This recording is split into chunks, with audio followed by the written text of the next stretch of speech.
Swayam Prabha. Digital India. Educated India.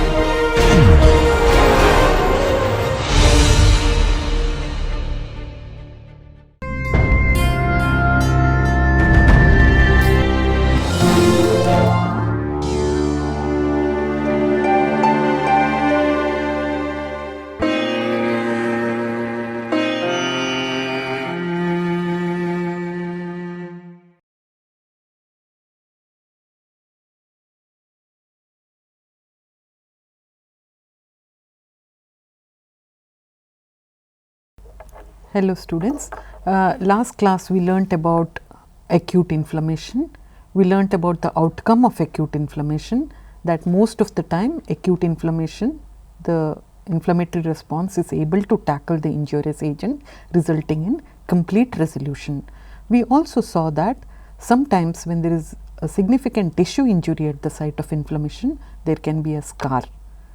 In other times we have also seen that if there is a persistent injury and the inflammation is not able to tackle the injurious agent, then there is a persistent inflammation which is called as chronic inflammation. We will learn more about chronic inflammation in today's class. Before that, we learn about some patterns of acute inflammation. So, how do you recognize inflammation? What are the appearances, morphological appearance of inflammation in tissues? Number one is serous. Serous inflammation is when you have a lot of fluid outpour at the site of inflammation. Example, a blister is formed at the site of inflammation. This I am sure all of you have recognized. When you touch a hot pot, immediately within seconds or minutes you will see that at the site of the injury you have seen a blister forming there. And this is mainly because there is a lot of vascular damage there and outpouring of fluid. And this is characterized by less amount of inflammatory cells. So, it is mostly a vascular reaction with outpouring of fluid. The second type of inflammatory reaction can be fibrinous. As the name fibrinous means, there is a lot of fibrin deposition at the site of inflammation. And this particularly is seen in cavities like pericardial cavities, which we will see in the next slide. Suppurative or purulent inflammation. This is the classical morphological appearance of infection, particularly with pyogenic or destructive microorganisms.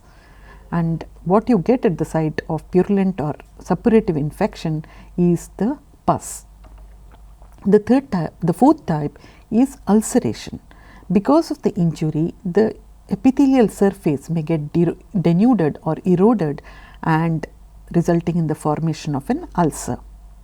So, serous inflammation, as I said, occurs mostly because of injurious agent. It could also occur when there is an infection by non-destructive organism. Sometimes you have accumulation of just fluid within the joint cavity, for example, by organisms of low virulence. So, you do not have pus formation there, it is mostly fluid accumulation. So, here you do not get many leukocytes, but it is mostly the exudation of fluid. So, this is a classical example of serous inflammation where there is a blister formation at the site of injury by heat. The second type is a fibrinous inflammation, occurs particularly when there is a lot of vascular damage with leakage of fibrin.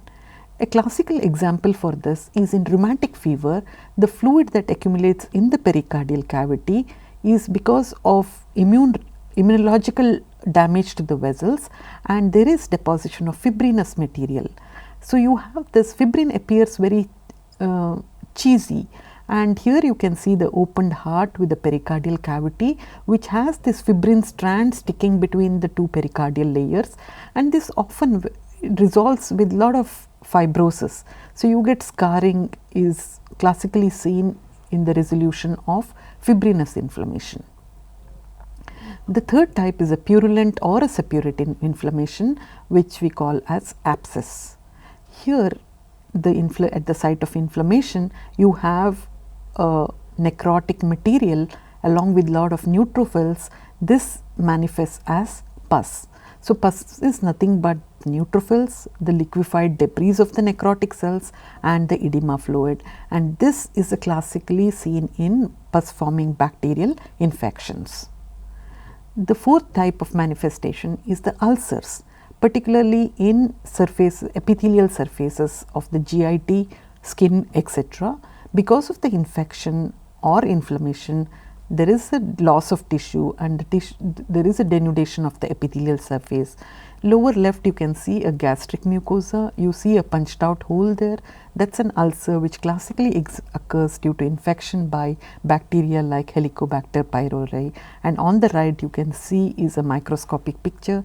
On either sides you see the normal mucosa, and in the center you see that the epithelium and the underlying tissue is completely destroyed, and that is an ulcer. So, this also could be a morphological appearance of inflammation or infection. So, these are the four types which we just learnt.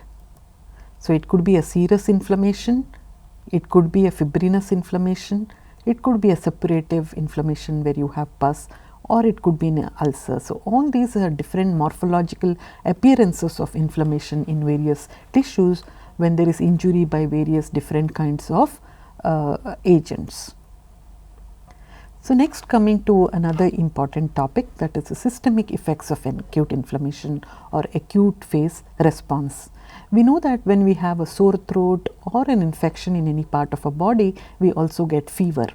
So, fever is an important systemic effect of acute inflammation. So, what causes fever in inflammation? It could be generated because of the action of exogenous substances. For example, the lipopolysaccharides of the bacterial cell wall act as pyrogens, they increase the temperature. Also, endogenous substances, most importantly the cytokines, interleukin 1 and the tumor necrosis factor are endogenous pyrogens. So, both these substances, whether exogenous lipopolysaccharides or the endogenous pyrogens, they induce fever. We also know that when we have an infection, systemic infection or a severe infection, you have the pulse is there is tachycardia and elevated blood pressure. Also, one may experience chills and anorexia. So, these are all the effects of cytokines that result in these manifestations in inflammation. The other important acute phase reaction is leukocytosis. That is, these cytokines, they act on the bone marrow. So, there is increased synthesis of leukocytes as well as their release into the circulation and to the site of injury. So, this is a defense mechanism to increase the leukocyte production and their accumulation at the site of injury. So, the next thing is acute phase reactants. So, acute phase reactants are mostly produced by the liver, and some of the acute phase reactants that we know are C-reactive protein, fibrinogen, interleukins, serum amyloid associated, etc. So, when we have a raised C-reactive protein in the blood, that signifies that there is infection. Raised ESR we know is a feature of infection. This is also a manifestation of inflammation because of the release of cytokines. These molecules are produced by the liver and released into circulation. Hepcidin is another acute phase reactant. We know that in individuals who have chronic inflammation, because of the release of hepcidin, hepcidin is a molecule that interferes with iron utilization by the marrow cells, resulting in anemia. So, in patients who have chronic inflammation, there is often anemia because of the release of hepcidin, which interferes with iron utilization, and there is anemia. In severe infections called as septic shock, the high levels of tumor necrosis factor and interleukins, we just learned that they are very important in inflammation. They play a very important role in inflammation, mediating various reactions that are responsible for the inflammation to occur. But when they are produced in very high amounts, as in case of severe infections, they can have pathological effects. So, what are the pathological effects that occur because of cytokines?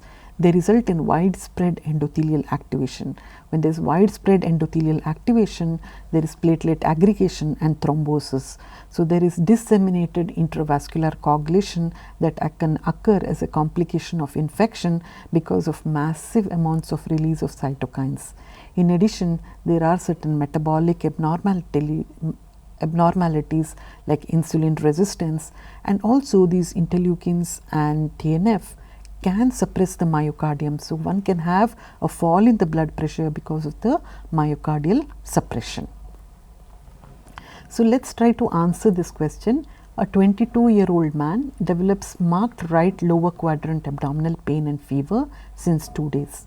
On physical examination, there is tenderness on palpation over the right lower quadrant. Clinical diagnosis of acute appendicitis is suspected.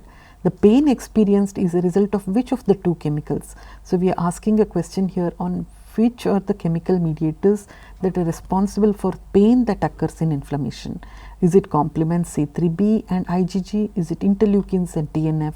Is it histamine and serotonin? Is it prostaglandins and bradykinins or leukotrienes? So, the correct answer here would be prostaglandins and bradykinins. So, the pain that one gets in inflammation is because of prostaglandins and bradykinin.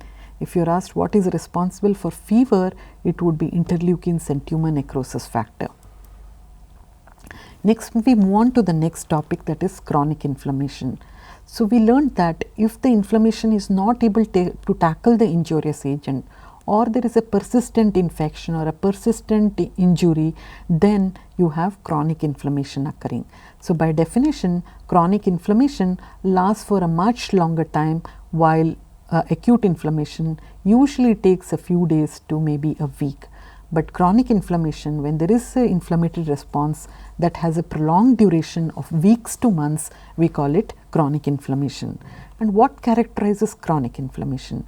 Here there is a persistent inflammation, persistent injury, and at the same time repair. So, repair is a phenomena that is seen in chronic inflammation, which you do not see in case of acute inflammation. Repair can occur as a consequence of acute inflammation, but chronic inflammation, as the inflammation is going on, there is a lot of fibrosis and scarring that happens, and these occur in various combinations in chronic inflammation. So, what are the causes of chronic inflammation? Number one, and the most important, is persistent infection. So, if the inflammation is not able to be eradicated by the acute inflammation, for example, tuberculosis is an infection where the inflammation, the macrophages are not able to eliminate the bacteria, because in tuberculosis the mycobacteria prevent the fusion of phagosome and lysosome. That is very important step in phagocytosis and killing of the bacteria. So, that is the reason tuberculosis is usually a chronic inflammation. It cannot be handled by acute inflammation and phagocytosis, or if there is an unresolved inflammation for some reason. The next important reason why chronic inflammation is hypersensitivity, for example, autoimmune diseases.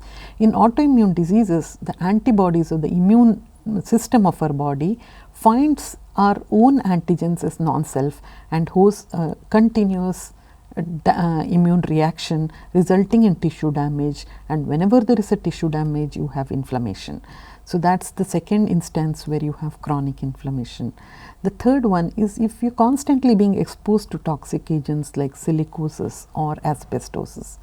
And then the various other diseases. We now know that atherosclerosis is a chronic inflammatory disease in response to various factors like hyperlipidemia or various other factors. So, these are all the instances where one can get chronic inflammation.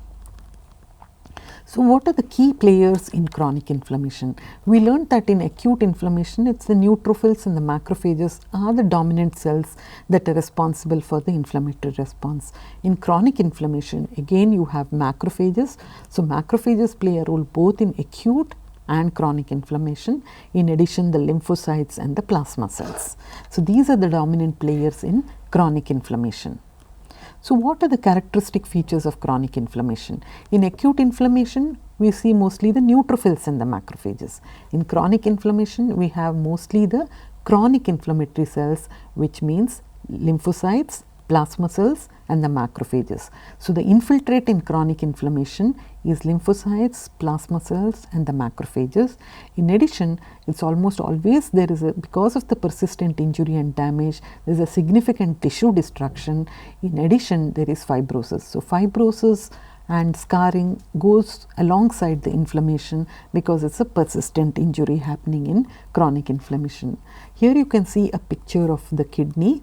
You can see the glomeruli within the Bowman space, and normally the glomeruli are surrounded by tubules.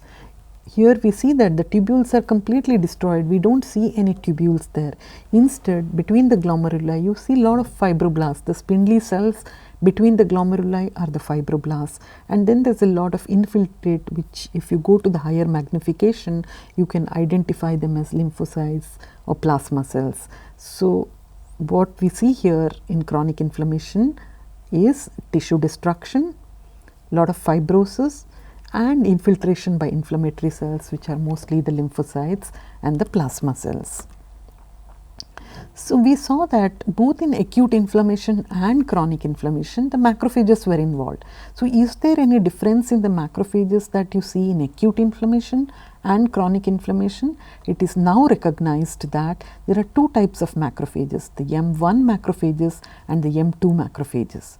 The M1 macrophages are the ones that you see in acute inflammation in response to microbial infection, foreign substances, etc. And then the function of the M1 macrophages is to eliminate the injurious agent. So, they release a lot of toxic substances like nitrous oxide, lysosomal enzymes, cytokines, etc. And in case of M2 macrophages, it is seen that you have M2 macrophages in chronic inflammation, and these are generated when they are activated by T lymphocytes. The T lymphocytes recognize that the inflammation is not being tackled by acute inflammation, and then it releases a different set of cytokines like interleukin 4, interleukin 13, which causes activation of M2 macrophages.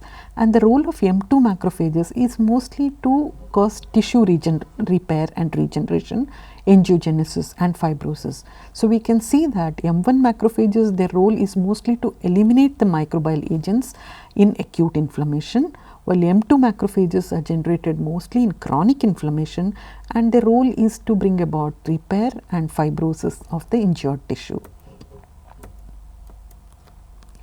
So, this is again the same thing. So, the M1 macrophage generation is called as the classical pathway of macrophage activation, and the M2 is the alternate. So, normally it is the classical. Whenever there is a injurious, it is a M1 or the classical pathway that is activated, and you can see here the microbes activate the classically activated macrophage M1, and they produce various toxic substances which are responsible for microbicidal killing. Whereas the M2 generated, whenever the acute inflammation is not able to tackle it, the T lymphocytes secrete various cytokines, and you have the M2 generation, which results in more of tissue repair and angiogenesis. So, the tissue macrophages are the dominant players, whether acute inflammation or chronic inflammation. Macrophages play a very dominant role. In acute inflammation, we have mostly tissue injury caused by various metabolites like the nitrous oxide, arachidonic acid metabolites, etc. But in chronic inflammation, you have more of growth factors and angiogenesis. Although in chronic inflammation, there is also some amount of tissue injury by the generation of these various toxic substances. So, this figure shows here, normally when there is inflammation, there is emigration of macrophages to the tissues, and this is the M1 macrophages, which produces various toxic substances and tries to eliminate the injurious agent. When that is not happening effectively, then the T lymphocytes stimulate the macrophages and they get converted to M2 macrophages. So, what we see here is that in inflammation, there is a lot of crosstalk that goes on between the macrophages and the lymphocytes, resulting in whether the M1 or the M2 system has to be activated in response to the injury. So, what is the role of lymphocytes in chronic inflammation? Now, the lymphocytes, particularly the helper cell subset, has various types: the T helper 1 type, the T helper 2 and the T helper 17 type. Now, T helper 1 lymphocytes are mostly involved in the generation of interferon gamma, and they lead to the classical type of macrophage activation. While the T helper 2 are mostly in chronic inflammation, they release interleukin 4, 5 and the 13 and responsible for the alternate pathway of macrophage activation, and the 17 is also produced in acute inflammation. It recruits lot of neutrophils. So, that brings us to the end of chronic inflammation. So, we have learnt that chronic inflammation occurs when there is a persistent injury or when the acute inflammation is not able to tackle the injurious agent, as in case of classically with Mycobacterium tuberculosis, you have the chronic inflammation happening, and in this the dominant players are the lymphocytes, plasma cells and the macrophages. We also learned that chronic inflammation persists for a longer duration, and the most important features that you see in chronic inflammation are tissue injury, fibrosis and infiltration by lymphocytes and plasma cells, and these occur in various combinations depending on the type of injury and the tissue. Thank you.